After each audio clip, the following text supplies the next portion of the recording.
Hello student, welcome back to my channel. आज हम लाए हैं जाति का अर्थ एवं परिभाषा। तो आइए जानते हैं कि जाति किसे कहते हैं। भारतीय सामाजिक संस्तरण की व्यवस्था में जातिवाद संस्तरण एक महत्वपूर्ण तथ्य है। जाति प्रथा भारतीय समाज का एक महत्वपूर्ण आधार है। प्राचीन काल में भारतीय समाज में वर्ण व्यवस्था थी, परंतु कालांतर में इसने जाति प्रथा का रूप धारण कर लिया। आज हमारा समाज लगभग 3000 जातियों और उपजातियों में विभाजित है और यह प्रथा केवल हिंदुओं तक ही सीमित न होकर मुसलमानों तथा ईसाइयों तक में कुछ सीमा तक समाविष्ट हो गई है। जाति अंग्रेजी भाषा के शब्द कास्ट का हिंदी रूपांतरण है, जो कि लैटिन भाषा के कास्टस अथवा कास्टा शब्द से बना है, जिसका अर्थ है प्रजातीय तत्व, नस्ल अथवा पैतृक गुणों की समग्रता से है। इस प्रकार व्युत्पत्ति में जाति का अर्थ समान गुणों वाली वस्तुओं से माना जाता है। समाजशास्त्रीय दृष्टिकोण से जाति व्यक्तियों अथवा परिवारों का एक ऐसा समूह है जिसकी सदस्यता जन्मजात प्राप्त होती है और जो अंतर्विवाही होता है तथा अपने सदस्यों के खान पान, आचार विचार इत्यादि पर प्रतिबंध लगाता है। विभिन्न समाजशास्त्रियों ने जाति को परिभाषित करते हुए कहा है कि एक जाति की परिभाषा परिवार के संकलन या परिवारों के समूह के रूप में की जा सकती है, जिसका एक सामान्य नाम है जो प्रायः उनके विशिष्ट व्यवसायों को बताता है या उनसे संबंधित रहता है, तथा एक काल्पनिक पूर्वज मानवीय या दैवी से उत्पत्ति का दावा करता है तथा एक व्यवसाय करने की स्वीकृति देता है तथा जो संपत्ति देने में समर्थ है। उनकी दृष्टि में एक समरस समुदाय का निर्माण करने वाला समझा जाता है। मैकाइवर एंड पेज कहते हैं, जब स्थिति पूर्ण रूप से पूर्व निश्चित हो ताकि मनुष्य बिना किसी परिवर्तन की आशा के अपना भाग्य लेकर उत्पन्न होते हों, तब वह वर्ग जाति का रूप ले लेता है। इन सभी परिभाषाओं से स्पष्ट होता है कि जाति की कोई एक सर्वमान्य परिभाषा नहीं है। वास्तव में जाति व्यवस्था इतनी जटिल है कि इसकी एक उपयुक्त परिभाषा करना बहुत कठिन है। इसीलिए प्रत्येक विद्वानों ने अपनी परिभाषा जाति को एक या दो विशिष्ट विशेषताओं के आधार पर प्रतिपादित किया है। आइए जानते हैं कि जाति की क्या विशेषताएं हैं। समाजशास्त्रियों ने अपने अपने दृष्टिकोण से जाति की विशेषताओं का उल्लेख किया है। पहला है N.K. दत्त के अनुसार, जाति के सदस्य अपनी जाति से बाहर विवाह नहीं कर सकते, अर्थात यह अंतर्विवाही होता है। दूसरा है, प्रत्येक जाति में अन्य जातियों के साथ खान पान से संबंधित कुछ प्रतिबंध होते हैं। तीसरा, प्रत्येक जाति का एक निश्चय व्यवसाय होता है। चौथा, सभी जातियों और उपजातियों में उच्च नीच की व्यवस्था अथवा संस्तरण पाया जाता है। पांचवा, जाति का निर्धारण जन्म से ही होता है। केवल जाति के नियमों के विरुद्ध कार्य करने पर व्यक्ति को जाति से बहिष्कृत कर दिया जाता है। इसके अतिरिक्त एक जाति से दूसरी जाति में जाना संभव नहीं है। G.S. घुरिये के अनुसार जाति प्रथा में निम्नांकित 6 विशेषताएं पाई जाती हैं। पहला है, जाति प्रथा समाज का खंडात्मक विभाजन है। दूसरा है, जाति प्रथा में संस्तरण पाया जाता है।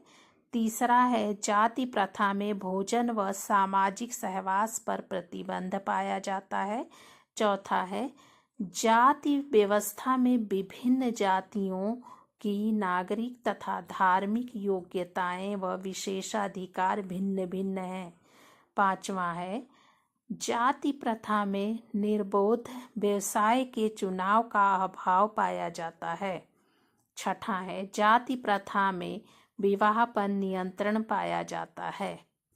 किंग्सले डेविस कहते हैं कि जाति प्रथा में निम्नलिखित लक्षण पाए जाते हैं। पहला है, जाति की सदस्यता वंशानुगत होती है, अर्थात जन्म से ही बच्चा अपने माता पिता की जाति को ग्रहण कर लेता है। दूसरा है, जाति की सदस्यता जन्मजात रहती है, अर्थात कोई व्यक्ति किसी भी प्रयास द्वारा अपनी जाति नहीं बदल सकता। तीसरा है, जाति अंतर्विवाही समूह है, अर्थात जीवन साथी का चुनाव अपनी ही जाति में होता है। चौथा है, जाति अपने सदस्यों पर दूसरे समूहों के साथ खान पान, सामाजिक सहवास, सहयोग, संपर्कों की स्थापना आदि पर प्रतिबंध लगाती है। पांचवा, प्रत्येक जाति का एक नाम होता है जो जाति चेतना पर बल देता है। छठा, प्रत्येक जाति का परंपरागत व्यवसाय होता है। व्यवसाय के अतिरिक्त सामान्य जनजाति अथवा प्रजाति संबंधी विश्वासों, सामान्य धार्मिक कृत्यों अथवा किन्हीं अन्य विशेषताओं द्वारा जाति संगठित होती है। सातवां है, प्रत्येक जाति के बीच श्रेष्ठता तथा निम्नता की भावना पाई जाती है। इस प्रकार स्पष्ट है कि प्रमुख समाजशास्त्रियों ने जाति की अनेक विशेषताओं का पता लगाया है। जाति प्रथा की संरचनात्मक एवं संस्थानात्मक विशेषताओं का विवेचन निम्न रूप से किया जा सकता है। पहला है, समाज का खंडात्मक विभाजन। जाति व्यवस्था संपूर्ण समाज को अनेक खंडों में विभाजित करती है तथा प्रत्येक खंड की परिस्थिति तथा भूमिका जन्म से ही निश्चित होती है। दूसरा है, संस्तरण। जाति व्यवस्था में उच्च नीच की व्यवस्था पाई जाती है, अर्थात विभिन्न जातियों में संस्तरण पाया जाता है तथा प्रत्येक जाति की परिस्थिति दूसरी जातियों से ऊंची या नीची होती है। तीसरा, जन्म से निर्धारण।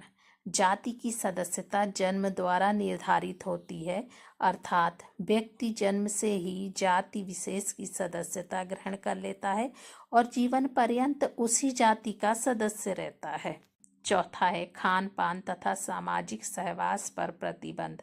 प्रत्येक जाति अपने सदस्यों पर अन्य जातियों के लोगों के साथ खान पान तथा सामाजिक सहवास पर नियंत्रण लगाती है और इन्हीं नियमों का कठोरता से पालन करती है।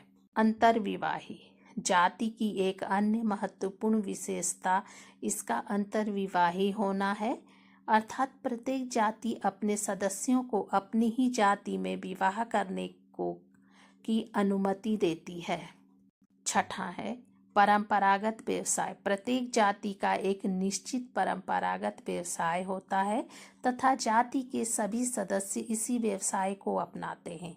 यह व्यवसाय आनुवांशिकता के आधार पर अपनाया जाता है तथा इसे त्यागना अनुचित माना जाता है।